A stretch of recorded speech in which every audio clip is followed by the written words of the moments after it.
Welcome back to Awakening Essentials. My name is Jona Bryndis. I'm a professional energy healer and energy trainer. And again, I want to shed some light into concepts for empaths and energetically sensitives that are often misunderstood or misconceived. So today I would like to talk about our seventh chakra and the role it plays in our connection with ourselves, with our true self or our soul self, and how it can mislead us, or how certain spiritual teachings as well, how they can misguide us into thinking we're doing something that increases our, say, spirituality, that are actually traps. So the seventh chakra is located here, right here at the highest tip of your, physical skull, and the energy field around it. So chakras are like relay stations. They help you to metabolize and to process energies, all right? And since we see energies coming in from below, circulating through all our physical chakras, permeating into our aura, into our chakra fields, we also see the energy go and connects with the earth and with the cosmos here through us as transceivers, if you will, and flows back into our physical system through the crown chakra. So the crown chakra is a gate as well as a regulator. This is important to understand, okay? Because we can set up a lot of there are a lot of filters that are being set up in our seventh chakra that make things appear in a certain way, that determine the way we perceive ourselves and other people, obviously, and the world that we are in, but also how we perceive our connection with the divine. And the seventh chakra is, something that in the history of human spiritual seeking has always been sort of depicted as the sun or the moon, or, this sort of big thing around our head. The halo, for instance, is one of those reminiscent visualizations of seventh chakra.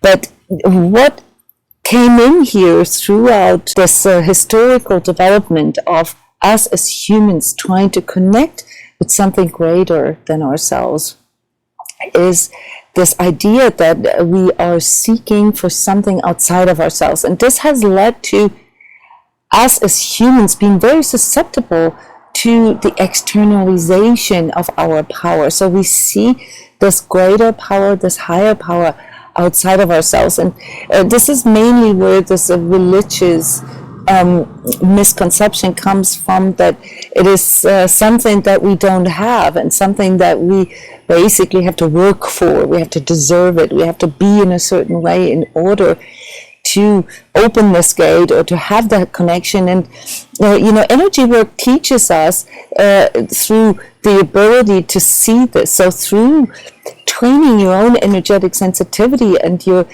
ability to see how energies flow and how they actually metabolize within you, you can see that that is actually not the case. I mentioned something called sitting duck, and I want to explain this this phenomenon to you, and why so many energetically sensitives and empaths nowadays have a huge problem. It has to do with these two misconceptions. Number one misconception is that we have to project our energies upward, that we have to connect with something that is out there. Number two is the belief, and this has mostly been programmed into us, that there's something we don't have, that we need to get, that we need to do in order to get there. This activates our third chakra, our solar plexus, and basically distracts us from seeing how or where we can truly find this, which is the inside, which is sort of the 0 point of the center of our energy center, which is in our heart field.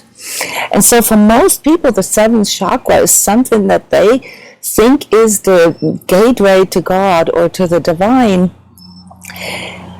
unknowingly projecting their energies upward and outward, thinking that this is the way to do, and that then makes this person very susceptible to all these energies that are basically flying around everywhere. And I know that this is maybe going contrary to some of you guys' beliefs, but you've got to understand that when we look at energies, we don't look at beliefs. We see beliefs and mindsets as, basically blocks. All right. So when a person externalizes their power and projects their energy upward, okay, tries to increase the crown chakra, the seventh chakra, they are making themselves susceptible to other people's energies and dark energies out there. Okay, so energies are like weather conditions, guys. So to bicker about dark forces being out there would be to bicker about rain or clouds. Okay, so just because there's rain or clouds doesn't mean the sun isn't there. Just because you can't see the sun at night doesn't mean it's not there. All right, this is part of the pulse that allows creation to exist, and that feeds it, that corrects it, and that continues it into eternity. So instead of judging energies or seeking energies or seeing them as something that we need to have or do, it's smarter to see them as something that we can be. So for us to tune into our seventh chakra and visit into this divine Wi-Fi, as I call it, your inner guidance, and those the infinite true self that you are, that is not depending on this lifetime, that is not depending on experiences in this 3D world. It is important and almost needs to be prime directive to understand that this is something that is coming from within yourself. So as you're working with your crown chakra, the second biggest problem that leads to people being or becoming sitting ducks etherically is that they believe that they have to project their light and their love towards the thing that we desire, the thing that that we want to attract into our lives. And that then, on top of externalizing our powers, and on top of this misconception that we have to be in a certain way, it also puts the spotlight onto us. So now we're not just wide open through our enlarged seventh chakra, and through our general understanding that we need to seek that which we want. We're also projecting our light forward into this externalized thing that now makes us like a lighthouse of free ice cream. Okay, so we're basically drawing attention here in the etheric because we become a shiny thing. And shiny things, guys, do not attract divine or celestial energies. Shiny things attract dark energies. Why is that? Because they don't have that light. They want that light. And so, from a deeper metaphysical point of view, you've got to understand that these misconceptions actually make you pray. So when it comes to like how to correct this, how to work with this, it's really not that hard when you begin to feel and discern your own energies. Okay, your seventh chakra is basically the connection to all there is. Okay, so it is the part in you that can provide you with feelings of oneness and unity, with peace and joy that is beyond just your physical experience. It is something that many of you also call bliss, but it isn't so much the seventh chakra that allows you to experience it. It is more actually your heart that allows you to experience it. But when your third chakra, your ego, your willpower, your solar plexus is pushing into this, so most of your guys' energies look like you're pushing your energy upward and forward, okay, leaving you completely unprotected in the back, putting the spotlights onto you, making you fodder, for energies, and this can also come from people or control systems that are out there to, harvest your energy. So your spiritual connection is not going to be induced by you pushing this out there. Your spiritual connection is going to unfold when you can release those beliefs around what it actually is that connects you. And this is why it's so important to work with your fourth chakra, with your heart chakra, because without it, you cannot see these things that I talk about. You cannot be fully present. For most of us, it's more like an escape, sort of like a spiritual bypassing. We're trying to find a way to escape this 3D existence and begin to neglect our emotions, our sensations, our physical body. So this is really the problem with the externalization of the seventh chakra, besides the etheric protection issue. This explains why so many of you have an enlarged seventh chakra that disconnects them from within. With those of us that feel like we have a blocked seventh chakra, why could our seventh chakra, our crown chakra, be blocked? This is very common, actually, especially for energetically sensitives in these times. All right, we have never been taught about energies. We have been ridiculed. We have been laughed about. We have been perhaps even shunned for the way we see this world. And so many of us have had really negative experiences around the way we see things and started to shut this down. Also, those of us who are not just energetically sensitive, but also empaths, we have been feeling overwhelmed by this emotional impact that we have without being able to know which is ours, which isn't. And so we have this propensity to shut our energetic sensitivity down, to shut our seventh chakra down. This can happen through different things. Some of us go into drugs, into, sort of creating artificial divine experiences, spiritual experiences, and basically overlaying that. And some of us literally shut it down by going into this mental place with it, where we just really see things from a rational, from a left brain perspective, where we basically deny the existence of a higher power. All right, this can lead to us shutting down our seventh chakra. Often it's also fear. Many of you have had experiences that are hard to explain, that are really hard to share with others. You're afraid that you're going to get put into a straitjacket if you actually tell other people. And this unfortunately does happen quite a bit, because psychology hasn't really caught up yet with these exponentially growing numbers of empaths yet.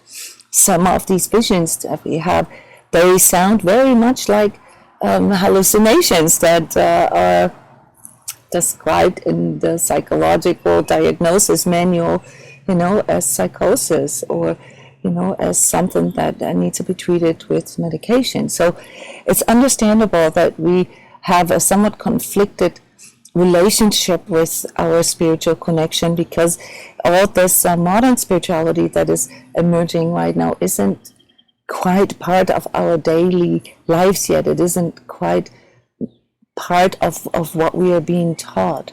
All right, so shutting down your seventh chakra therefore often happens for these reasons: out of fear, out of thinking that you need to seek something that you don't have, externalization, religious beliefs, mindsets, but also, something that I see that is rather new here in these last 20, 30 years, that is spiritual specialness. This power seeking through spirituality, okay? That is another reason why people can either have a blocked or an enlarged seventh chakra. Either way, it's going to make your energy imbalanced, not centered, not grounded, and therefore you're going to be more susceptible to collective experiences and also etheric misuse, etheric attack, and collective energies as such. So when your crown chakra is imbalanced, typical physical systems are anything around headaches and migraines. This can feel like you have a helmet on. This can feel like somebody is literally pounding you or drilling a hole into your head. It feels very much here in the front. It can lead to you having all kinds of issues with your nervous system, neuralgia. It can lead to problems like epilepsy, seizures, Alzheimer's. It can also lead to things such as learning disorders and sometimes even ADHD if this isn't treated right. Severe and acute depression and anxiety, manic phases, but also general mental health issues and, things such as Savior complex, Jesus complex. Those are all disorders that come with a extremely imbalanced seventh chakra. Now, emotionally, the way this plays out when we are imbalance in our seventh chakra is that we constantly feel we're not good enough, that we constantly feel we have to get something, in a constant stress of seeking and trying to get more info, running from one psychic to the other, running from one healer to the other, trying to get something that we feel that we're not having, reinforcing and energizing our powerlessness.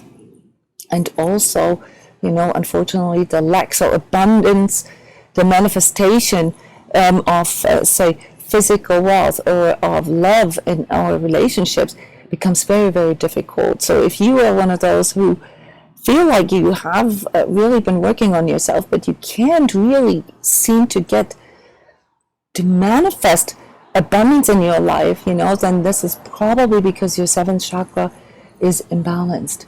Mentally, obviously, it allows you to go into a deeper sense of clarity and discernment, wisdom, all right? But when it's imbalanced, it can lead you to phantasm and to, things that are completely off the charts, obsessive, okay? Cults, idealism, but also, like a really, really closed mind and falling for dogmas, confusion, escapism. Smoking pot, guys, often comes through an imbalanced, actually fragmented, torn seventh chakra, right? And it doesn't make it better. It makes it worse, all right? So this is why, as energy healers, we have somewhat of an unpopular stance with marijuana, because it does not help. It makes it worse, all right? And it typically leads to people really denying their 3D existence, their physicality, and that then leads to a lot of lower chakra, first, second, third chakra imbalances, okay?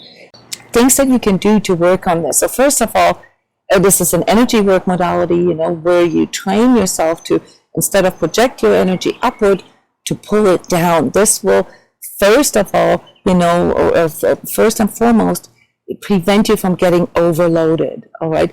Then, if you, really want to tune into this and you understand that this is coming from within, you have to redirect all this energy of seeking and so forth into your heart first. Find that sacred heart space in you that allows you, to have a navigator when you go out to vision or navigate your energy in, when you go out there into the etheric, when you want to explore these other dimensions, all right? And then go really, really wide. So instead of going up, go wide with your seventh chakra. That is what tunes you into this divine Wi-Fi, which has a lot higher bandwidth, than your brain and your cerebral function, okay?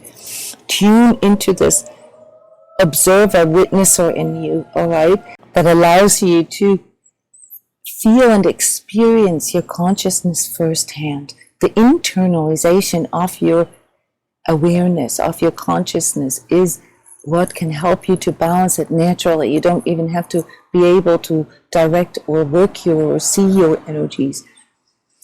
Witnessing yourself, your own I am presence, is what can do this for you. Focus on things that can help you to surrender and let go, that are peace-oriented, that are unity-oriented, okay? Any type of resistance will also make your seventh chakra shut down. It will make you susceptible to brainwashing, to, all these mental concepts, these ego concepts that are floating around out here. And it will pull you into this narcissistic core of your ego.